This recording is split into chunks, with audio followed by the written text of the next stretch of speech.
Alright, ladies and gentlemen, this might be the final guide for the Epic squad. Then we'd later switch to our free standard card account, free standard card version for a while. So this opponent has Pele, and from the start of the video, I showed you the DMF you are using Gattuso training guide, speed, stamina, physical contact, speed, stamina, physical contact.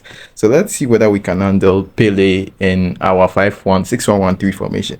One thing you should know is that it's very, very important that when you are attacking, you are defensive minded, in the sense that if you lose the ball in the progress of an attack, in the process of an attack, when you lose the ball, you should be able to move the cursor backwards fast, so that if your opponent wins the ball, you can intercept. But if you are moving forward, okay, if you are moving forward during an attack, if you are moving forward during an attack and the opponent win the ball, you would end up being behind the opponent. Like that happened with Bill. I don't know whether you saw that. Bill was behind. So whenever you're attacking and the opponent wins the ball, you have to use your directional stick in a way that you move backwards, so that you would end up being in front of your opponent. This is a strategy that you'd have to learn and master and see how you can use it. It won't always work before, because most of the time you would end up being behind the opponent due to a slight direction angle you can't get right. So it's a trick that's effective, but it's very difficult to get. That is something you should know, and we've been using it in the past videos. If you've paid careful attention to that, you notice when I give the ball up, I immediately hold my directional stick back. I'm moving backwards so that I'll end up being in front of the opponent. Otherwise, if I'm going forward would rather mean that I'll be behind the opponent. I hope you get what you are saying. So when you pass, try and act quickly so that you are behind. And when you are behind, you can quickly start a quick counter attack. Also, I've talked about passing. I've talked about passing. In every situation, the ball can go right straight to your opponent. Right straight to your opponent. So just don't take that risk.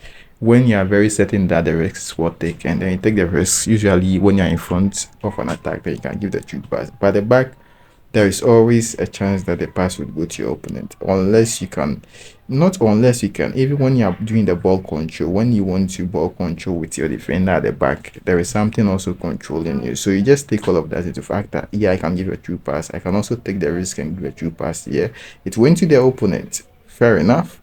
I quickly switch back to defend them.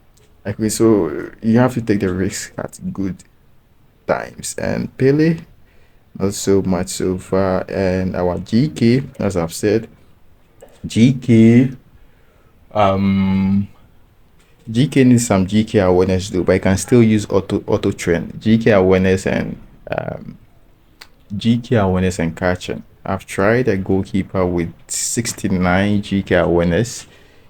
It doesn't move that much as compared to a goalkeeper who has a high GK awareness, but still it catches like someone who has a high GK awareness. So, oh, that was close, but outside anyways.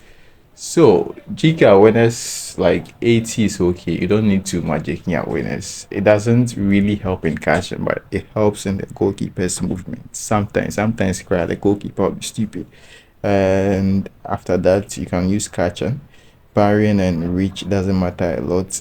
So all that aside, the most important thing is you focusing on your defense.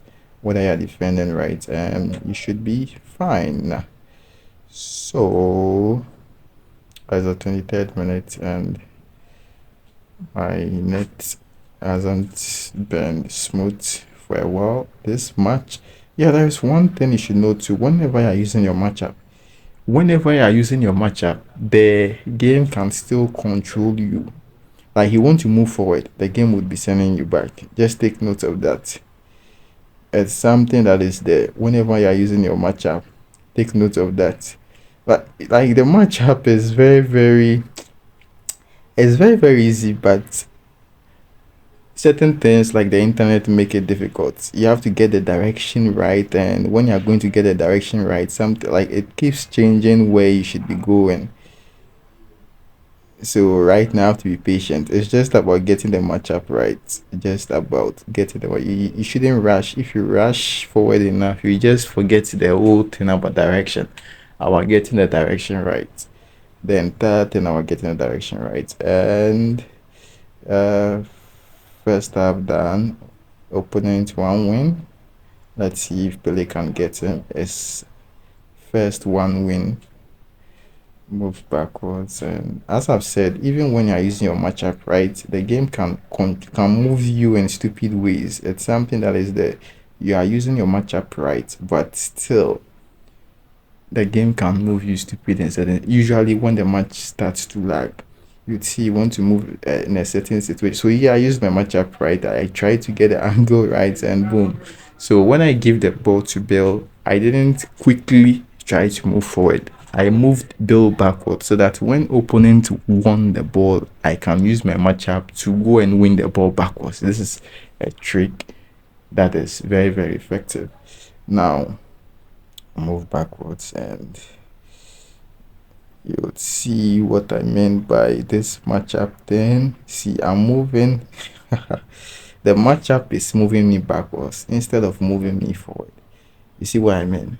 The matchup at that situation was moving me backwards. I wanted to move forward. So these are some kind of situations whereby when you're using your matchup, it's not like you have to be very careful though, but um you just have to be smart about what to do. Yeah, just have to be smart about what to do and try not to make mistakes, because those kind of wrong. So yeah, I'm trying to get a matchup. You see what I did? If I can't run. I can't run even if I double sprints. So you can win the ball successfully, but running is also a problem. So you'd have to think fast in every situation. If I give a pass over, the opponent can quickly counter me back. So I didn't do anything stupid over there. I just had to watch whether I'd be able to run or not, but I wasn't able to run, and I gave a lofted through pass over there because the normal pass would be intercepted. Oh my days, the passes are going bananas, and then it's slow. That is 2-1. That is 2-1. And sometimes even your striker won't make the run like the way Dennis Law did. It happens. It happens. Sometimes they would make a run, sometimes they won't make a run, and it would be frustrating when they don't make the run. But the main thing is you just switch back to defending, because when they are not making the run, you just be using your directional stick wrongly. And opponent would fortunately have his players making the run. So just be using the directional stick right at every angle, every turn. Make sure you are not using your directional stick wrongly. And this strategy of moving backwards immediately you give the pass inside should be very, very useful. See, I'm moving backwards, trying to get the angle right. I don't quickly crash inside. I move backwards and try to get the angles right, because if I move forward, I'll end up being behind my opponent. And oh my days, that should have been the third one. And we have another chance at utilizing this corner. Let's see what you can go from the corner. And this corner I want to miss because I want to, yeah, exactly the way I wanted the corner to go. The corner should go over, because this matchup is very, very bad, and if you miss a corner, the opponent can counter you very, very easily. So try not to be using certain corners, because from corners opponents can counter you very, very quickly. That's why I made that corner go out of play. It was an intentional strategy. Make the corner go out of play. Now I have to see, I had to move backwards quickly, but he didn't. If he had given a true pass, I think he might have penetrated my defense. But fortunately for us, we're safe. So, like, you shouldn't be giving certain passes that would allow opponent to catch you on quick counter. And all of this, the passes are just passing behind my players, and we have to get the angle right. Nice, just clear. just clear through pass. Don't try to be doing ball control in certain situations because there's this thing which can control your players as well. It can freeze your players. It's something that is there, just happens out of the blue. 91st minute. I can probably try to control with my goalkeeper, but there is something that freezes the players. I hate that, and it just happens randomly. If it doesn't happen, you can just be controlling the ball, but that thing it just happens out of the blue. So I don't like to be doing ball control unnecessarily, and that's the perfect strategy to win every match. I'm gonna see you probably in the next one. In the next one, we try.